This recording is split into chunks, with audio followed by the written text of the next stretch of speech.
pergunta mágica. Isso aí é o seguinte, isso é um segredinho que eu tenho, hein? Eu crio histórias para jogadores. Eu tenho que fazer a história ser divertida e o jogador já espera que a história esteja mais ou menos no que o alegre, naquilo que o satisfaz. Só que eu não posso ser um mestre, um narrador entreguista. Eu tenho que fazer um meio termo. Então eu crio as histórias da minha cabeça, vejo o que eu quero que aconteça, o que eu quero testar, o que eu quero provocar. E eu sou bem calculista nisso. Eu penso assim, dessa vez, o arco da história vai deixar os personagens agoniados. Dessa vez eu vou puxar o terror. Dessa vez eu vou trazer um dilema moral. Dessa vez eu vou fazer com que eles se sintam culpados por alguma coisa. E eu vou nessa onda. Só que eu vou levar a toada de uma maneira que os personagens criados participem do contexto do cenário da narrativa. Então, dificilmente eu faço uma história muito simplista. Por mais que ela seja muito singela, muito pequena, muito introspectiva, ela ainda tem contato com as coisas grandes do cenário. E isso, para que isso aconteça, para que isso integre, não posso pesar a mão e não posso esquecer o que os jogadores querem. Então eu uso a frase, a perguntinha mágica. Que não é só essa, não, tá? É uma perguntinha mágica. Como o seu personagem explica isso? Como o seu personagem entende isso? Como o seu personagem reage a isso? Como o seu personagem se vê no futuro? Como o seu personagem vai chegar neste ponto? Como ele acha que deve ser? E quando a gente faz isso, e normalmente isso acontece ou nos feedbacks, depois de campanha, a gente tem milhares de vídeos aí já falando sobre isso, ou eu faço um jeito do jogador exercitar o que o personagem dele vê dentro da própria história. E esse daí é o pulo do gato, tão bem dado, que às vezes eu me sinto orgulhoso de mim mesmo quando dá certo. Por quê? Porque você cria um meio ambiente dentro da sua história. O que é um meio ambiente na sua história? Um environment dentro da sua história. Você tem que fazer aquilo lá ser vivo. As coisas ali, elas interagem. É um ecossistema. Só que não é um ecossistema só biológico, é um ecossistema social. Ele é um ecossistema militar, ele é um ecossistema de várias camadas que você coloca na sua história. E tudo ali vai acontecendo. Nós vamos falar disso também mais tarde. Então, as coisas têm que girar sozinhas. Isso tudo tem que girar sozinho.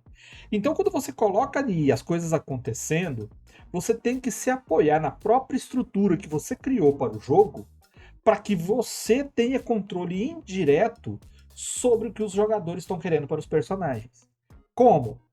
Cara, por que o personagem jogador não pode ter um amigo NPC? Por que ele não pode ter um mentor? Por que ele não pode ter um escudeiro? Por que ele não pode ter um grupo, uma organização, uma sociedade secreta em qual ele faz parte? Faça os personagens dos seus jogadores interagirem com NPCs da sua história. E no meio da campanha, puxa um papo sério. Sem medo, cara. Eu já usei mestres dentro da história, os personagens tinham um mestre. E o mestre ia orientar, o mestre ia conversar, ia perguntar, e virava um papo cabeça. Às vezes os jogadores, a gente dava até licença pros caras. Ó, chegou a hora do lanche, então galera vai lanchar, fulano fica aqui. E a gente fazia isso, uma narrativa individual de 15, 20 minutos cada um, para que eles tivessem o tempo para o próprio personagem longe dos outros. E nesse papo, você conversa sobre as coisas realmente importantes. Como que o personagem tá vendo, como o personagem tá vendo o cenário. O que ele quer. Um mestre para o seu personagem, um escudeiro para o personagem do seu jogador. Ele vai ter que explicar pro jovem aprendiz dele lá as coisas que ele tá vendo do cenário, o que eles têm que fazer. Ele tem que orientar um segundo personagem, que é controlado pelo mestre, na maioria das vezes, para que o mestre tenha noção do que ele pensa, de como ele acha que o personagem dele pensa. E você fazer isso, cara, por mais que você, nossa, eu tô travado na história, nossa, eu não sei para onde eu vou, nossa, eu não sei, o pessoal não gostou disso. Cara, tenta fazer isso daí, que você vai ver como que a sua história decola. Você vai pegar os seus personagens, através dos seus jogadores, como um tradutor de interesses, de satisfação e de possibilidades. E eu não vou nem estender mais, que a gente vai voltar nesse assunto mais tarde. É, o Skyrim, eu gostei disso. Cara, isso é fabuloso. Fabuloso. Eu entrei nessa daí, sei lá, por acidente. Fiz numa aventura quando eu comecei a narrar. Eu vi que o troço deu tanto resultado que todo arco eu fazia isso. E a partir de então, pra sempre, cara. Nunca deixei de lado. É legal. Eu acho importante porque você faz é uma interpretação concentrada ali, né? E que você dá um protagonismo pro personagem e pro jogador, além do protagonismo dele como jogador, no sentido de ele também passa a construir, né? Ele constrói mais da história. Ele faz esse processo. Esse compartilhamento da responsabilidade de criação é muito poderoso. É muito poderoso do ponto de vista de imersão, é muito poderoso do ponto de vista de construção do cenário.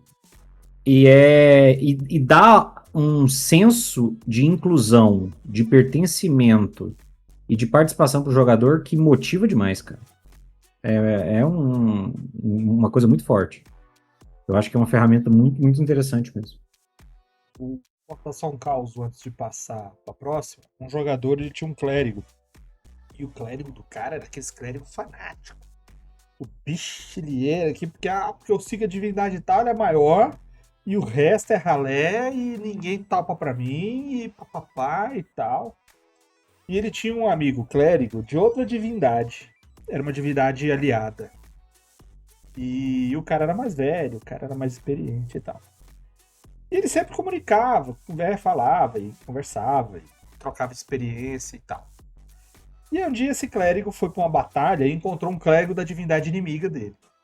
E esses dois truvaram, mas truvaram gostoso. Essa batalha foi um negócio do cão. Por quê? Porque eu tinha inventado que cada um podia fazer uma coisa diferente das regras ali. Cada um tinha um quê que era só dele. E o clérigo tinha escolhido que sempre no amanhecer que ele fizesse as preparações dele, ele teria um vislumbre de algo. Ele tem um vislumbre de algo. E aí eles estavam num ambiente lá que tinha acontecido uma batalha e tinha os destroços de carroça, um monte de bicho morto, lama pra todo lado, o sol tava baixando, tava no pôr do sol.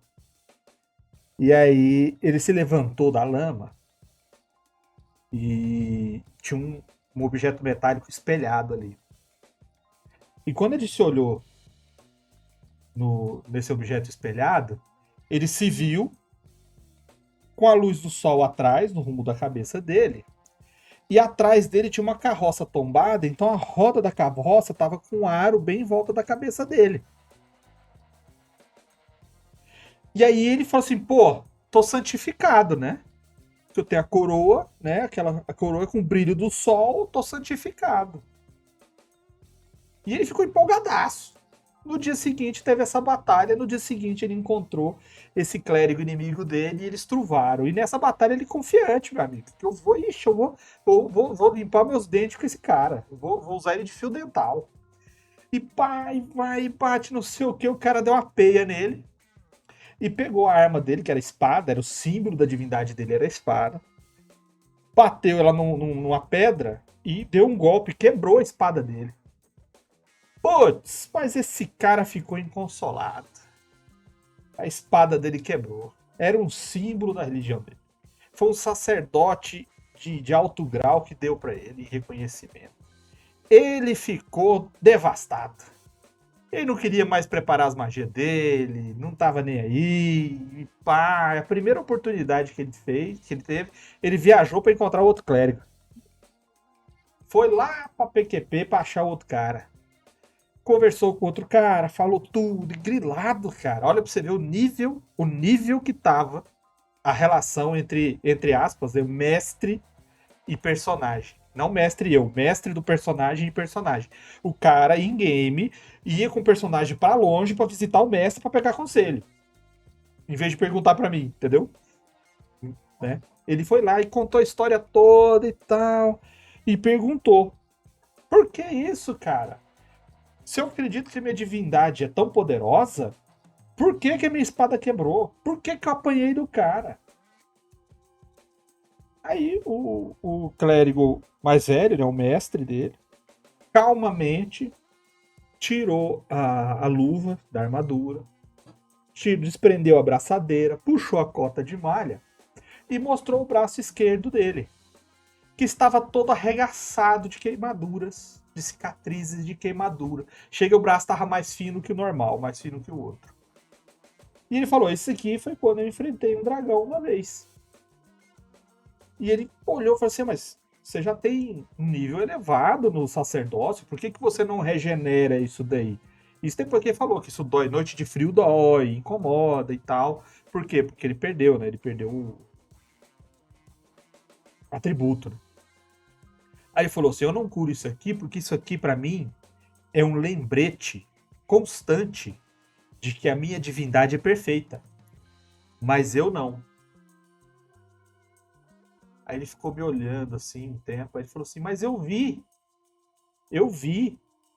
no reflexo a minha cabeça iluminada pelo sol e uma coroa atrás de mim como se eu fosse um santo. Aí ele falou assim: e todo santo passa por provação. Essa é a sua. Seu Deus está vendo como você vai reagir a isso, abandonando ou reforçando sua fé. Cara, mas o cara mudou depois disso. O cara mudou. Então, assim, olha como que um personagem NPC, colocado como uma fonte de conversa, revelou pra mim o que o personagem estava vendo do personagem dele e como ele me deu uma chave de como consertar o ponto de vista dele da história sem eu precisar fazer isso outgame. Isso não foi planejado. Não tinha como. Como que eu ia descobrir que ele ia fazer isso? E outra, foi na mesma sessão. Foi 10 minutos depois do que aconteceu. Não foi 2 sessões depois. Então, assim, funciona e é poderoso esse recurso.